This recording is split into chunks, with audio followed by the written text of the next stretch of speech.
អារម្មណ៍យើងចង់យើងជាមនុស្សប្រុសនេះទៅប្រុសពេញលក្ខណៈយើងចង់ខ្លាំងចង់បង្ហាញភាពស្វាហាប់របស់យើងតើយើងគិតថាខ្លួនយើងរឹងមាំដែរតើយើងទៅចូលជាមួយអ្នកដែលគេខ្លាំងដែរនោះជា strong man ណាតើយើងអាចទប់គេជាប់អត់អញ្ចឹងបានដាក់ពាក្យបាទ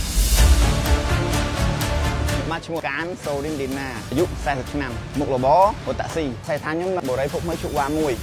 កម្មវិធីនេះជាកម្មវិធីធំមួយក៏ប៉ុន្តែសួរថាវាអស្ចារ្យណាពីព្រោះកម្មវិធីមានតែបរទេសទេអញ្ចឹងក្រុមហ៊ុនគាត់មាន idea ដែលគិតកម្មវិធីនេះកាត់ឡើងគឺអស្ចារ្យមែនទី1ផ្ដល់ឱកាសឲ្យមនុស្សយើងលេងកីឡាច្រើនអានេះសំខាន់ណាហើយផ្ដល់ឱកាសឲ្យអ្នកដែលមានសមត្ថភាពបញ្ចេញសមត្ថភាពឲ្យគាត់ធ្វើបានគាត់ជោគជ័យល្អមែនតើហ្នឹងល្អមែនតើ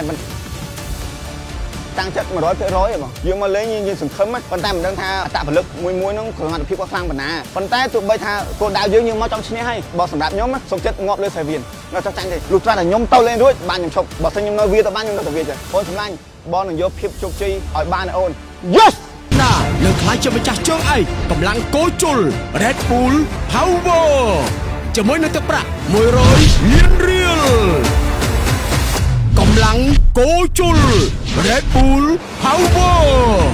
មានតែមួយគត់នៅ CTN បើឃ្លៀមឈ្នះភ្លាមរកខ្លួនគាត់ពីសើវ៉ាត់ប្រាពី2025បន្តពីច្រើនសម្បត្តិពីក្រវល់កំប៉ុងគួជុល